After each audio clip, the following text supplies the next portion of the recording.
Heaven is calling you through Jesus Christ and the gospel. At the same time, hell is calling you through Satan and his lies and deception. That's going on all the time. So it's overt in our society, but it's also beneath the surface in all the subtleties that Satan can manufacture. Now, the voices of hell have always been loud enough and alluring enough to charm and seduce the world of sinners who are born into the kingdom of darkness to start with, so that Satan flourishes in his kingdom, and all who follow him, all who are children of the devil, follow his direction, his lead. And so to one degree or another, every human being in this world is either a part of the kingdom of God and the ministry of holy angels on their behalf, or the kingdom of Satan and the ministry of demons on their behalf. That's existing even now. We don't wrestle against flesh and blood, Paul said, but against principalities and powers, the rulers of the darkness of this world, spiritual wickedness in the heavenlies. You have to understand the unseen world is real, and it is vast, and it is powerful.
Claims his country has nuclear weapons that can avoid defense systems, and he warned that Moscow won't be afraid to use those weapons if any of its allies come under nuclear attack. Russia this morning is flexing its military muscle, unveiling a new line of nuclear weapons that it claims can reach almost anywhere in the world and would render American defense systems useless. Нас никто не слушал. Saying nobody listened to us, so listen to us now.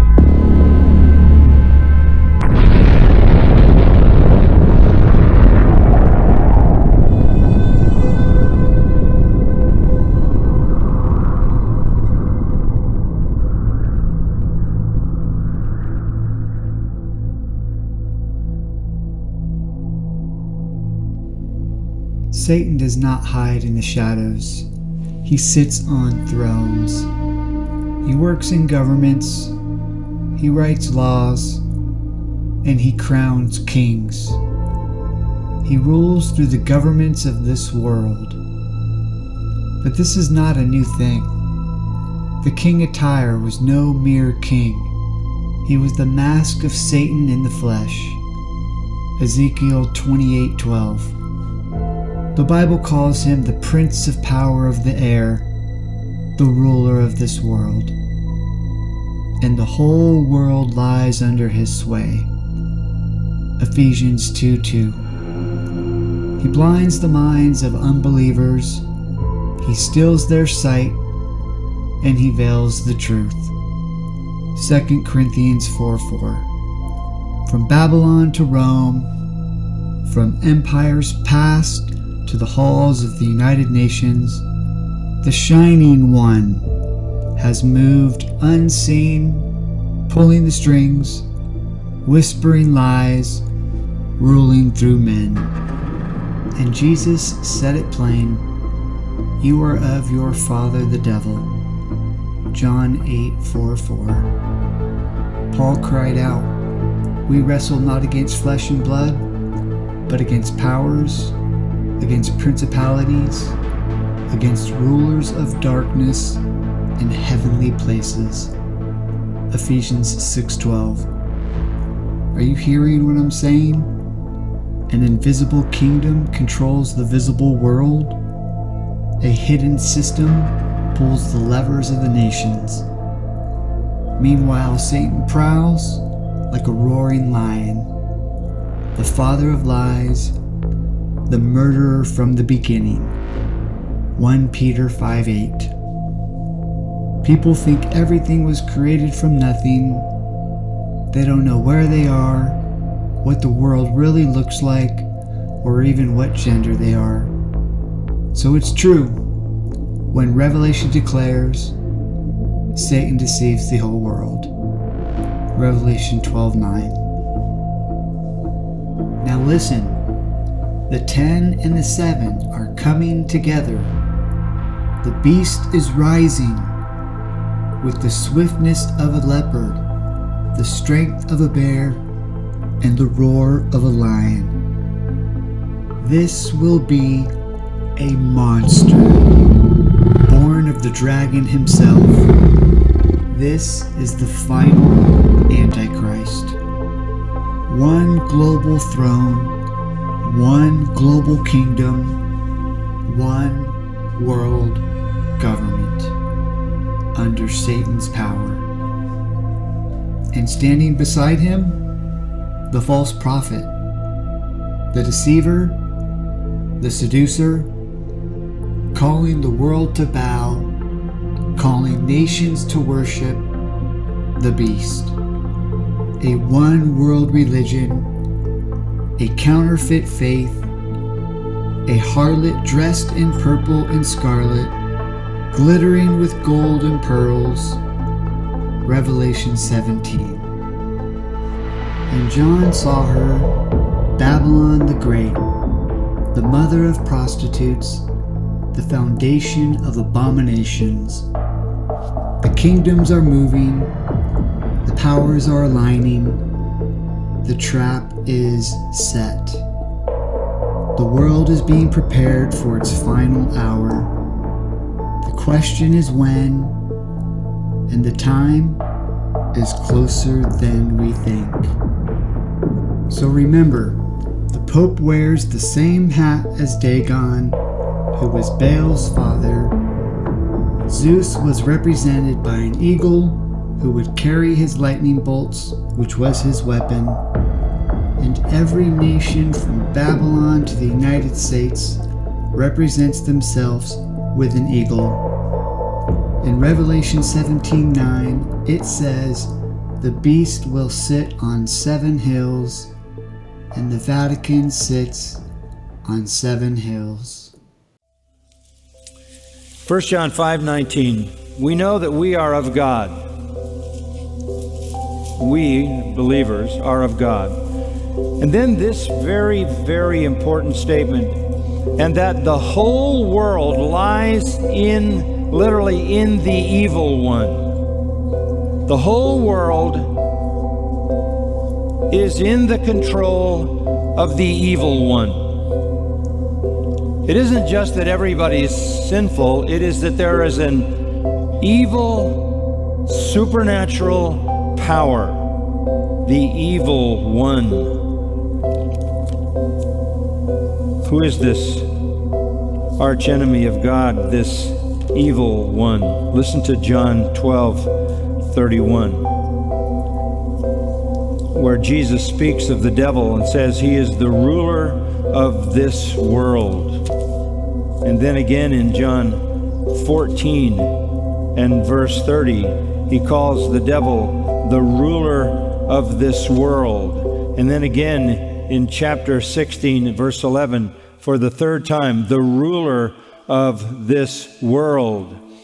And in Ephesians 2:2, he is the prince of the power of the air, the spirit working in the sons of disobedience. So you have Satan, who is the world ruler, who operates in the system and, listen carefully, in the people. The whole world is in his kingdom. John 8:44, you're of your father the devil. And Satan is in them in the sense that he can attach his devious, evil deception to the lust of the eyes, the lust of the flesh, and the pride of life, and that way exercise influence over them. He is the God of this world, 2 Corinthians 4:4, who blinds minds. And Paul says in Ephesians 6:12, we wrestle not against flesh and blood, humanity, but against principalities and powers, the rulers of the darkness of this world, spiritual wickedness in the heavenlies. It's not just a human complex of evil. It is behind that the entire force of hell operates. The enemy is not just sinful people. It is the system of evil behind that visible evil, that invisible system, basically under the control of the prince of demons, Satan himself, and all his demon cohorts. Evil operates in the heart of every human being. So there is a cosmos of evil that operates in the human heart. But there's another powerful cosmos of evil in the invisible spiritual world run by Satan. What is Satan's objective? Listen to Peter's words, 1 Peter 5:8. Your adversary, the devil, prowls around like a roaring lion, seeking someone to devour. Seeking someone to devour. He's a killer. John 8 tells us he's a liar, the father of lies, and he is a murderer. He tempts, he lies, he seduces, he slanders, and Scripture gives us all of these illustrations. He distracts, he divides, he destroys, he sifts, he silences, he strategizes, he steals, he oppresses, he possesses, he blinds, and he kills. And how does he gain the power to do this? How is he so adept at drawing people into his methods? The answer comes in Revelation 12:9, which says this: Satan deceives the whole world. Satan deceives the whole world. Paul told the Corinthians he is disguised as an angel of light, and therein lies the deception. So what we're dealing with in the world is not just a complex of human evil, as vast and complete and comprehensive as it is. We're dealing with another level altogether, not just that visible human world, but that invisible demonic world. This is a monster. This is a monster who consolidates power and consolidates national leadership. The 10 and the 7 speak of that consolidation. All the crowns are on his head, and all of them have the name of blasphemy, because this is the kingdom that Satan is pulling together as the final attempt to dethrone God. It describes this kingdom as having powers like a leopard, a bear, and a lion. And what we find here is this monster is none other than the final antichrist. Even now, John says there are many antichrists. This is the final one. He rises up out of the sea, out of the nations. He consolidates all world power. This is globalism, symbolized by 10 horns, a number of completion, as his 7 heads. He has the consolidated power and the consolidated authority. He is a blasphemer, but a powerful one. And the dragon is Satan, And the dragon gave the Antichrist in John's vision his power, his throne, and his great authority. At some point in the future, the world will be, verse 3 says, amazed at this monster. And as a result of his influence, they will worship the devil, the dragon, because he gave his authority to the beast. They worship the beast, the monster, the Antichrist, saying, who is like the beast and who is able to wage war with him? Understand, all of human history is progressing toward a global kingdom under the power of Satan, in which Satan has one global monster ruling the whole world. He is a blasphemer. We've already seen it, but notice blasphemies in verse 5, blasphemies in verse 6, blaspheme in verse 6 again, and verse 7. What does he do? He makes war with the saints to overcome them. And authority over every tribe and people and tongue and nation was given to him. This final global ruler will make war against the saints. Verse 8, all who dwell on the earth will worship him, everyone whose name was not written from the foundation of the world in the book of life of the Lamb who had been slain. The whole world is going to go after him. We're headed toward a one world global government with one massive, monstrous leader. So we're headed toward a time when there's a global satanic kingdom. It consolidates all kingdoms of the world. It is under the final monster Antichrist, designed by the devil himself, and the entire world follows him. The entire world. Along with this political leader, there is a spiritual leader. This is the false prophet. He is the one who lures, seduces the world religiously to worship the Antichrist. So he becomes God. He is Satan's puppet. One world religion. That final world religion is the target of judgment in John's vision of Revelation 17. Go to Revelation 17.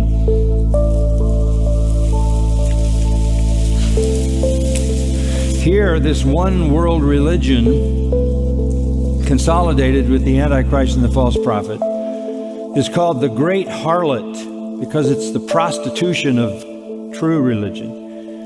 Sits on many waters, which means it just literally covers the globe.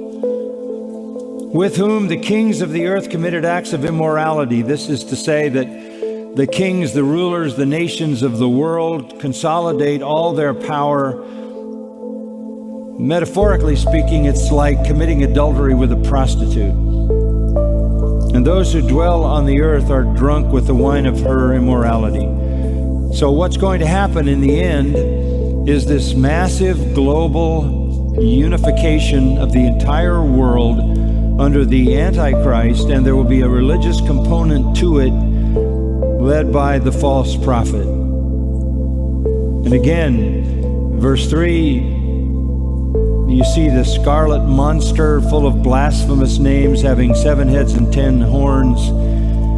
That again is a reference to Antichrist. Then you see the harlot, the false religion, clothed in purple and scarlet, adorned with gold and precious stones and pearls, having in her hand a gold cup full of abominations of the unclean things of her immorality, and on her forehead a name was written, a mystery, Babylon the Great, the mother of harlots and of the abominations of the earth. And this false religion is depicted as the prostitute of the final global one world kingdom. The prostitute religion, the apostate religion. She is drunk, verse 6 says, with the blood of the saints, because they persecute the saints. The Antichrist's kingdom will persecute the saints, kill the saints, shed the blood of the witnesses of Jesus.